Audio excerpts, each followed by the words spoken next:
Hello there, Seraphim17 once again.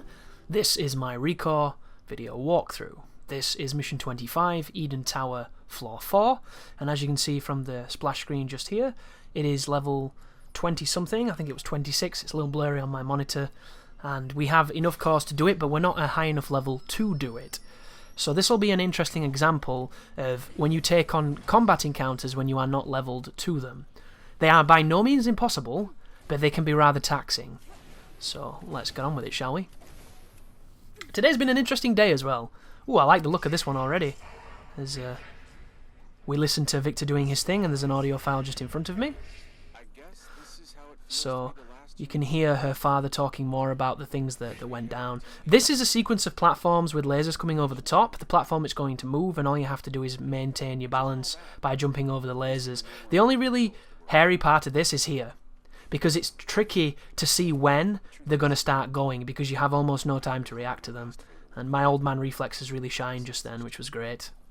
But there's a lot of flexibility here, and it needs to be mentioned. You'll notice there are times when I get really close to hitting the platform, but I don't quite make it, and she still mantles, because there's a wonderful grace period.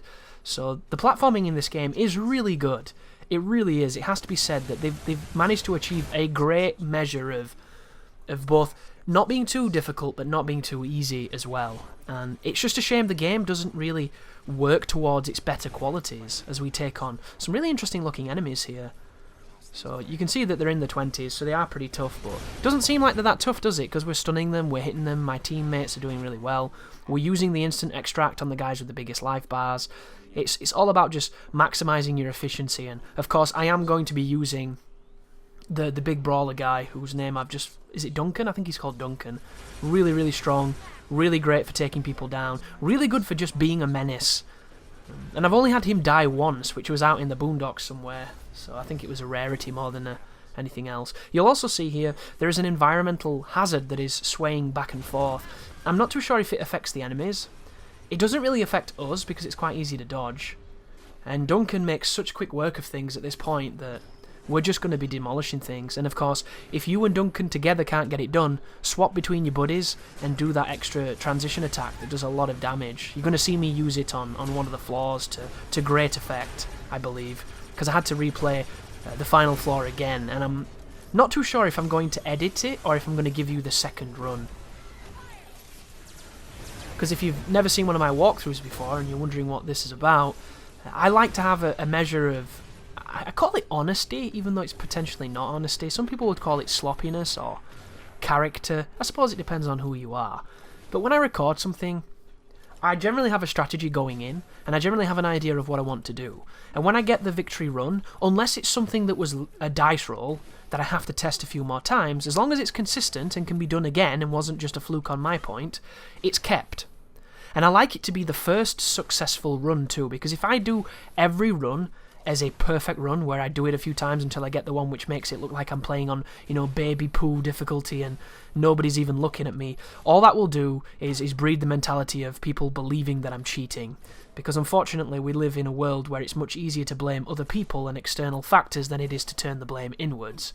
And if more people were as eager to blame themselves as they are to blame everything else, we would probably have ascended to the stars and be living on fantastic planets, and we would be living Mass Effect. So I hope those people can quickly, you know, progress our species, because we're bogging it down, son. It's about time we evolved. I'm getting sick of toilet paper. I need the 3 seashells. But it's one of those things where, believe it or not, I still to this day, even though there's all these factors that prove the difficulty I'm playing on, get people who would rather blame me and question my videos' integrities than accept that perhaps they're not as good at the game as they thought they were. And I don't care. I really don't care. I just don't like my videos being misrepresented by somebody who's talking shit. That's the part I care about. I don't care about the pride aspect of it. I don't care if you're not very good at a game. You know, I'm hoping that my videos can help you. I'm not here to make you feel bad and make you feel like I'm cheating, because if I'm doing that, then I'm not doing what I want to be doing, and it's just not how this works. But unfortunately, those people will always exist, and they're very vocal too. You'll notice that. I like to call them dumb bastards, and I appreciate that can be quite offensive, but I say it out of love. I say it out of a kind of silliness, because they're obviously not dumb people. They just have those moments of, you know, I can't do it, I'll stamp my feet. And we've all had those moments. I had one of those moments yesterday. It was wonderful. But I don't do it on the internet. You know, that's the the divider, I think.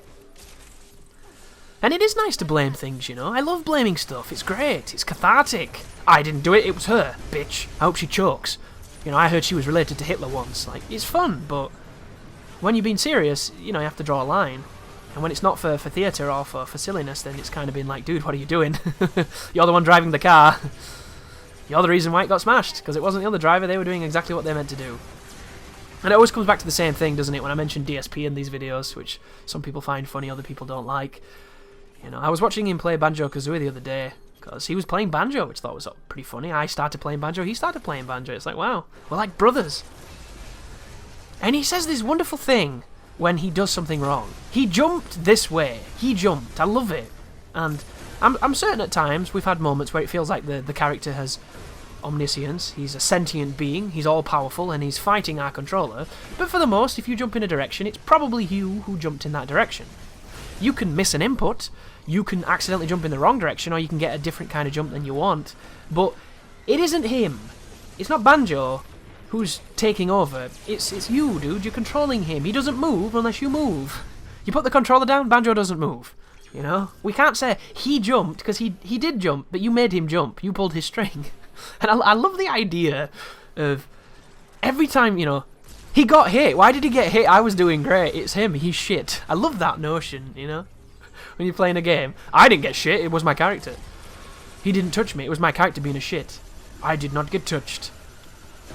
Because you can't believe it, can you, really? If you think about it. You can't believe it. Because you're playing. Like, you wouldn't blame your pen if you did bad on a test.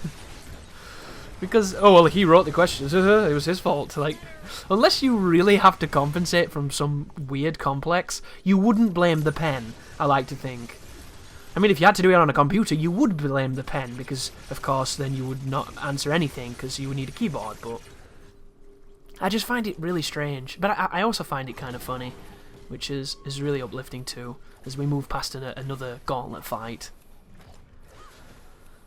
And I still get it. I still get people that question the difficulty, even though I show the achievement popping, I show myself selecting it, you know. People have watched me edit. If I was going to be, you know, deceitful with my editing, I would do such a good job you would never know. So, when it comes to actually hiding stuff, you wouldn't know. That's the thing. But the way I do it is almost messy in comparison to that, because I leave a lot of things in.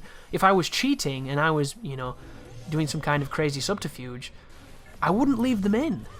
It seems really weird to me, but I guess it's because I don't understand the mentality of somebody who comes to videos to feel better about themselves. You know, I understand coming to a walkthrough to see if it can be done, because I've done it myself, and I think it's very useful as we completely skip this sequence with this nice little shortcut, or slow cut. But I can't imagine. I've gone to a video too where something's happened differently, but I haven't blamed the player. I've blamed the game. You know, I've mentioned people having, you know, getting really lucky with the AI or the RNG or something when they have those amazing runs and it looks like nothing's happening. Because we've all had that moment where on a walkthrough it doesn't look like the AI is even paying them attention, and then you play and everybody's a super crazy automatically aimbot killing you. We've all had that, but it's not the player's fault. It's just he got a good run. And that's what games are all about a lot of the times, having a good run. And I think that's what people forget when they watch these walkthroughs. These are all the good runs together in a big Jenga pile, you know. There's none of the failures, there's none of the bad runs, but it doesn't mean they didn't happen. And I suppose it's a lack of media awareness that's to blame, but don't tell these people because they're kind of sensitive. So thank you for watching, and you take care now.